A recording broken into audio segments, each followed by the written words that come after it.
नमस्ते दोस्तों, स्वागत है आपका प्रॉपर्टी एक्सपर्ट्स पे, जहां पर हम प्रॉपर्टी से रिलेटेड हर एक इन्फॉर्मेशन आप तक पहुंचाएंगे। लाखों और करोड़ों रुपए की प्रॉपर्टी खरीदने से पहले हमारे वीडियोस को ज़रूर देखें ताकि आप कोई भी तरह के स्कैम या फ्रॉड से बच पाए।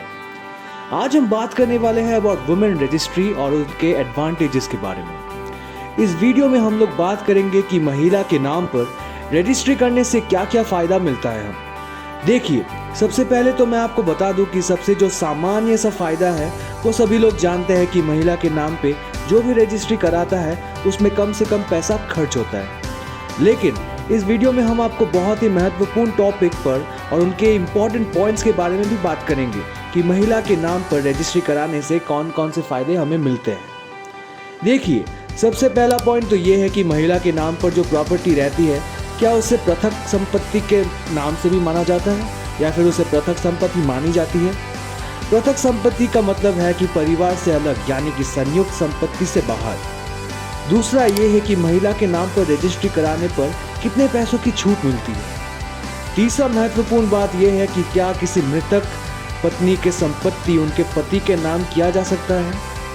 तो चलिए इन सभी के बारे में गहराई में बात करें। देखिए, कोई भी लोग हमेशा किसी संयुक्त परिवार से ही जुड़ा रहता है।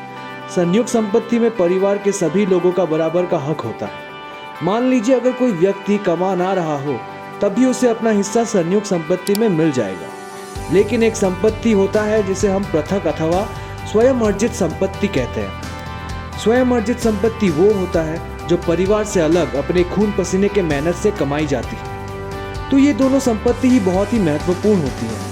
मान लीजिए आप संयुक्त रूप से हैं और वो आप संयुक्त रूप से रह रहे हैं और आपकी रिसेंटली जॉब लगी है और आपने हाल ही में कोई मकान खरीदा हुआ है। आपने ये मकान अपने कमाई से खरीदा हुआ है, वो आपकी अभी पृथक संपत्ति है।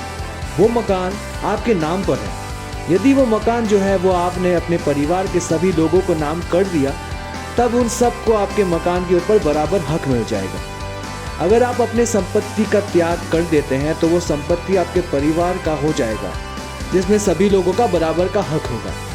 ये सब तब मुमकिन है जब संपत्ति आपके नाम होती है, पर यदि आप ये संपत्ति अपने पति पत्नी के नाम कर देते हैं तो वहाँ पर वह संपत्ति कभी भी साझेदारी की संपत्ति नहीं मानी जाएगी। ध्यान रहे, अगर आपने अपने पत्नी के नाम कोई भी संपत्ति खरीद ली है तो वो संपत्ति कभी भी साझेदारी की संपत्ति नहीं मानी जाएगी और उसमें कभी भी परिवार के सदस्य को हिस्सा नहीं मिलेगा।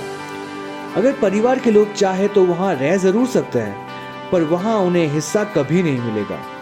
देखिए, ऐसे मामले जो है वो संयुक्त परिवार में देखे जा सकते हैं। जैसे मान लीजिए संयुक्त रूप से कोई परिवार है और उनके किसी एक व्यक्ति ने कोई संपत्ति खरीदा है, तो ऐसा अक्सर देखा जाता है कि परिवार के अन्य लोग हिस्सा मिलने की मांग करने लगते हैं। इसीलिए इन सब से बचने के लिए अगर किसी ने अपने पत्नी के नाम पर संपत्ति खरीदा है तो ये अन्य उस पर हक नहीं जमा सकते।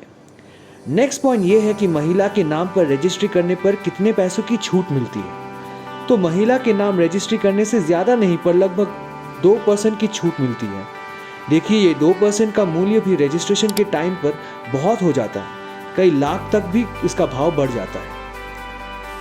बात करते हैं नेक्स्ट पॉइंट के बारे में।